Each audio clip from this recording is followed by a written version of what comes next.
hamil anak pertama dan mengalami kehamilan yang berat karena muntah-muntah memaksa kami harus ke rumah sakit. Jadi saat saya lemas, tidak punya tenaga, saya harus naik bis bersama Mas Anies ditemani dan rumah sakitnya jauh karena hanya rumah sakit tertentu yang bisa menerima kami.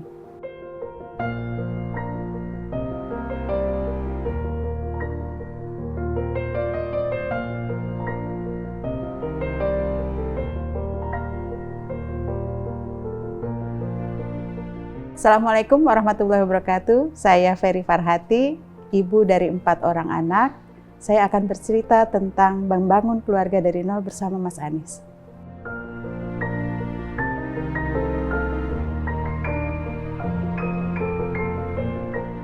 Saya kenal Mas Anies ketika di masa kuliah, dan Mas Anies lulus tahun 95 di bulan Desember.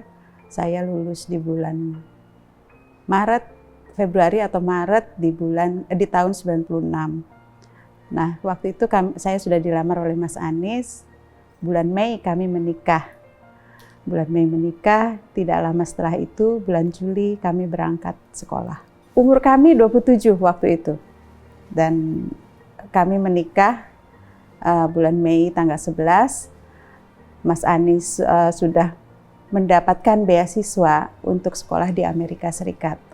Dan waktu itu saya ingat waktu Mas Anies melamar, Mas Anies membeberkan selembar kertas yang isinya adalah sebuah garis dengan titik-titik di garis itu yang menunjukkan rencana 5 tahunan.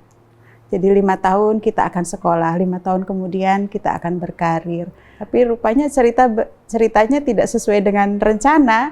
Allah punya rencana yang lebih baik, kita merencanakan, ternyata saya waktu itu hamil anak pertama dan mengalami kehamilan yang berat karena muntah-muntah, tidak bisa diisi makanan, seringkali dehidrasi, dan memaksa kami harus ke rumah sakit.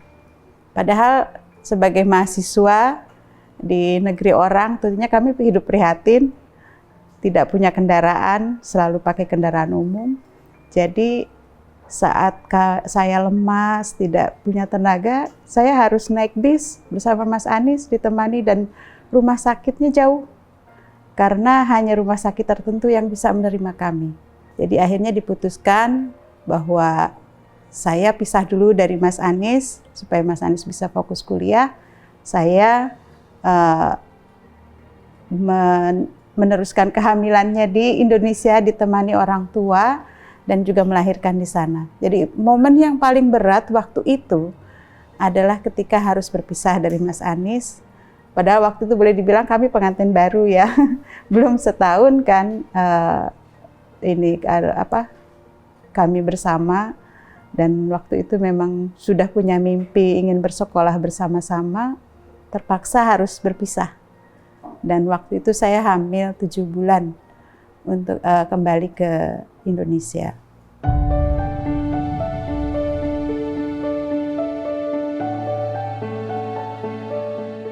Komunikasi waktu itu kan belum ada HP ya, belum ada handphone yang WA, belum ada.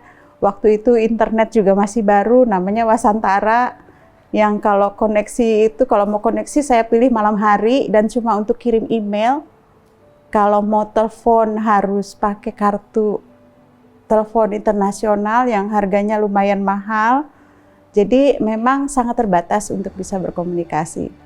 Kirim foto pun nggak bisa kirim foto digital ya, jadi saya kirim foto dicetak terus dikirim ke Amerika.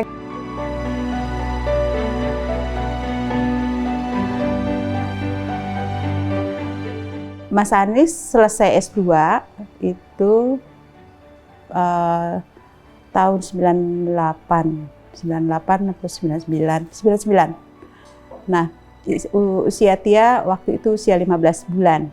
Mas Anies mengajak kami kembali ke Amerika. Alhamdulillah Mas Anies dapat S3 di Northern Illinois University.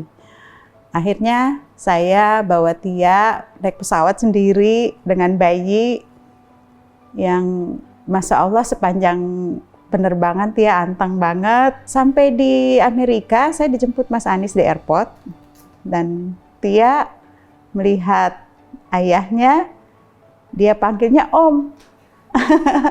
Dia nggak kenal ayahnya. Karena yang dia masih terlalu kecil dan Mas Anies kan tidak ada tiap hari. Dengan berjalannya waktu, Mas Anies begitu terlibat dengan Tia, diajak main, diajak berenang, disuapin. Banyak sekali yang dikerjakan bersama antara Tia dengan Mas Anies. Sementara saya menata apartemen yang baru. Akhirnya Tia dekat juga dengan Mas Anies. Dan alhamdulillah kita kemudian bisa berangkat bersama-sama, naik truk, bawa barang-barang, pindah kota dari Maryland ke DeKalb, Illinois untuk melanjutkan S3.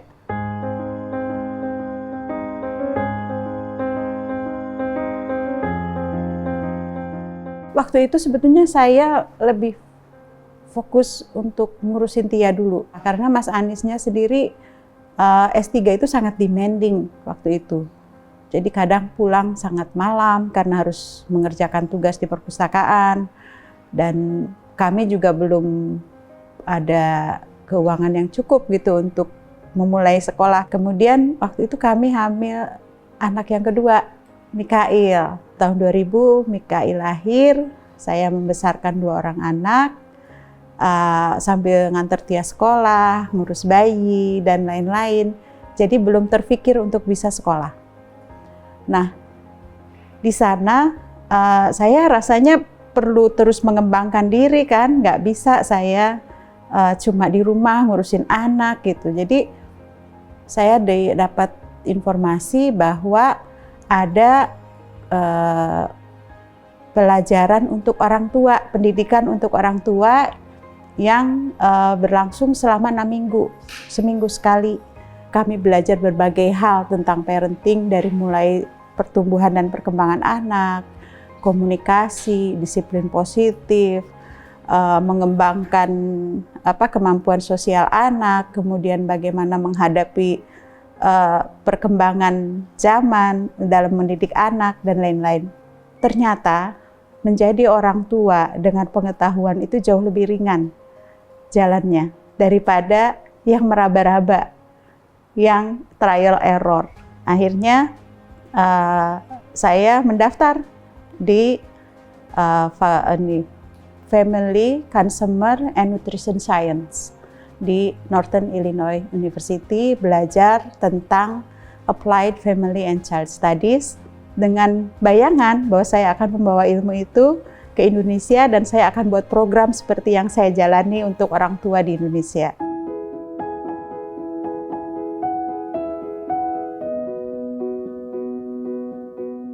Kami melakukan banyak penyesuaian. Saya mendaftar dan alhamdulillah diterima waktu itu, dan saya langsung applied untuk bisa menjadi asisten dosen supaya ada tambahan penghasilan. Itu sekitar bulan Agustus September 2001 terjadilah 9/11 yang waktu itu Mas Anies masih ada di Amerika. Kita lihat di TV kejadiannya dan kita sangat kaget dengan kejadian itu. Tapi saya sudah diterima di Universitas di Northern Illinois. Dan Mas Anies waktu itu berencana pulang ke Indonesia untuk penelitian, untuk mengambil data. Pulanglah Mas Anies. Nanti kembali ketika saya akan kuliah. Kembali dengan rencana bahwa tinggal mengerjakan penelitiannya dan saya bisa fokus kuliah, Mas Anies bisa sambil jaga anak-anak. Ternyata Mas Anies terdampar di Indonesia, tidak bisa balik ke Amerika.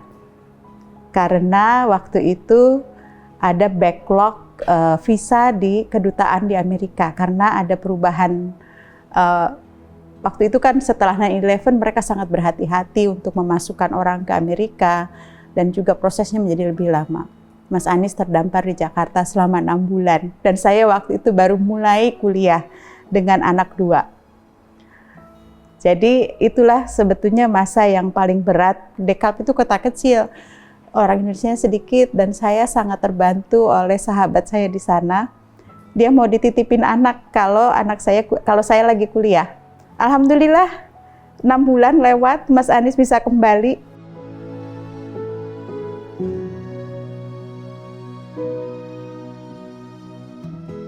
Hamil anak ketiga, lahiran, namanya Kaisar, tahun 2005 lahirnya, bulan Mei. Kemudian kami kembali ke Indonesia 4 bulan setelah itu.